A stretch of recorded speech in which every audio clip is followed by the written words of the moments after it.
श्रीपाद श्रीवल्लभ संक्षिप्त चरितामृत अध्याय 4 कुरवपुरात वासंबिकेचे दर्शन। हा अध्याय अनुराधा नक्षत्र ह्याच्यामध्ये पठण केल्यास ह्याचे अधिक फळ मिळते। हा अध्याय पठण करून किंवा श्रवण करून तुम्हाला जे फळ मिळते ते अशा प्रकारे आहे। मुलींना योग्य वर प्राप्ती आणि गुरुनिंदा दोष निवारण। म्हणजे तुम्ही एखाद्या गुरूंची निंदा केली असेल आणि जो तुम्हाला दोष लागतो तो दोष तुम्हाला आता पुढे लागणार नाही। आणि मुलींना वर मिळण्यासाठी पूजा पाठ करणे, उपवास करणे, मंदिरात जाणे या गोष्टी जर जमत नसतील किंवा आवडत नसतील तर त्या मुलींनी या अध्यायाचे पठण श्रवण करावे आणि ह्याचे पठण श्रवण करून त्यांना योग्य वर प्राप्ती होईल असा श्रीपादांचा आशीर्वाद आहे। आता आपण अध्यायाकडे वळूया। स्वामींच्या आज्ञेनुसार आम्ही ध्यान संकल्प केला। आज तारीख 25 मे 1336 शुक्रवार। मी स्थूल शरीराला येथेच ठेवून सूक्ष्म शरीराने कुरवपुरास जाईन। शंकर भटांनी पळणी स्वामींना विचारले, मला श्रीपादांचे फक्त नावच माहीत आहे, रूप माहीत नाही, मग ध्यान कसे करायचे? ते म्हणाले, श्रीपादांची भक्ती असल्यावर सर्व सिद्ध होईल। श्रीपाद प्रभू आपल्या भक्तांचे कासवाच्या पिल्याप्रमाणे, नंतर उन्नती झाल्यावर मांजरांच्या पिल्याप्रमाणे रक्षण करतात।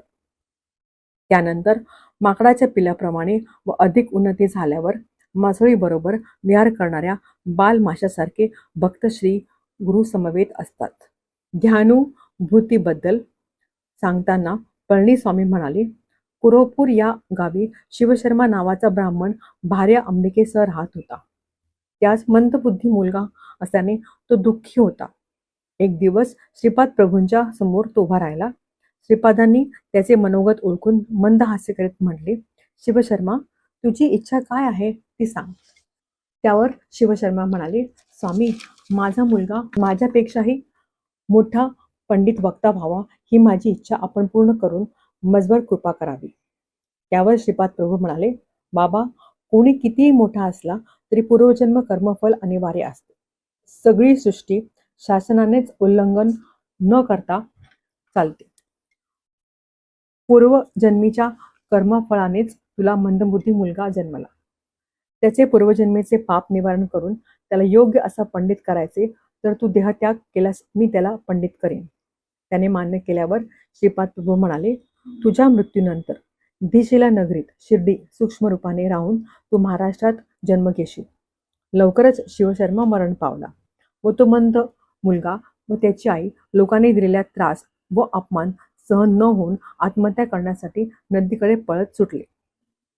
श्रीपाद स्वामी समोर आले व त्यांनी त्या दोघांनाही आत्महत्येपासून परावृत्त करून त्या मुलास महापंडित केले।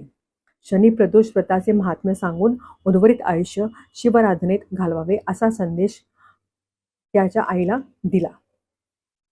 पुढील जन्मी अंबिकेला माझा सारखा मुलगा होईल असा वर देऊन पुढील जन्मात तिच्या पुत्ररूपात जन्म घेण्याचा निश्चय केला।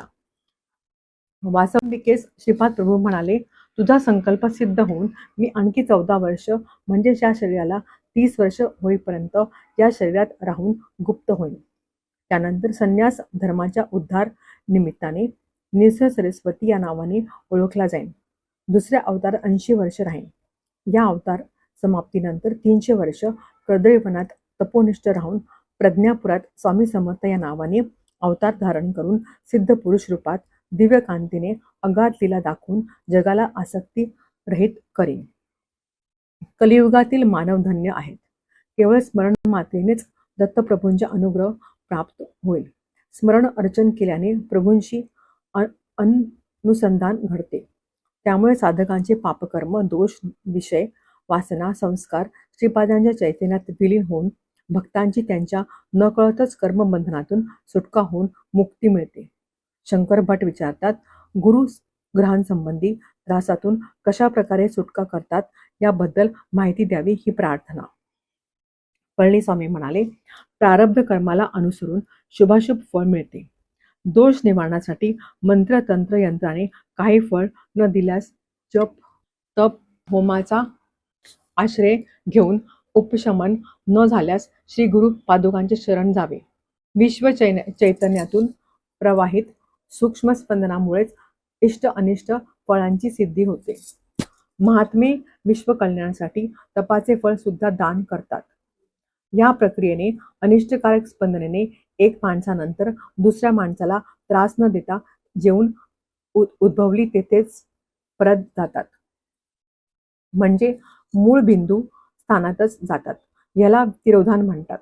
थोडे पुण्यकर्म केल्याबद्दल जे पुण्यफळ मिळते त्यास अनुग्रह म्हणतात.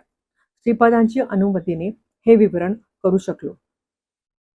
कुरोपुरात जाताना अनेक चित्रविचित्र घटना घडत होत्या. त्या सर्व ग्रंथस्थ करण्यासाठी श्रीपाद प्रभूंची अनुमती घ्यावी असे शंकर भटांनी ठरवले.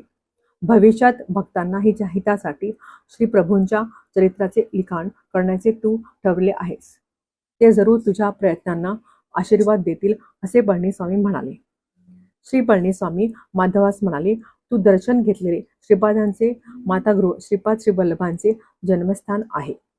तिथे असलेल्या पादुकांच्या खाली पाताळात अनेक सहस्त्र वर्षापासून तपास बसलेले ऋषी आहेत. तू पाहिलेल्या जन्मस्थानातच केवळ श्रींच्या पादुकांची प्रतिष्ठापना केली जाईल. पादुकांच्या प्रतिष्ठापनेनंतर काही वर्षांनी श्रीपाद वल्लभांचे चरित्रामृत प्रकाशित होईल. तू ध्यान केलेल्या जागेत दत्तात्रय नंतरच्या अवतार श्री नरसिंह सरस्वतीच्या मूर्ती स्थापित होतील. त्यानंतर पळणीस्वामींनी गुहेच्या जवळचे असलेले नवयुगांचे प्रेत बाहेर काढण्यास सांगितले.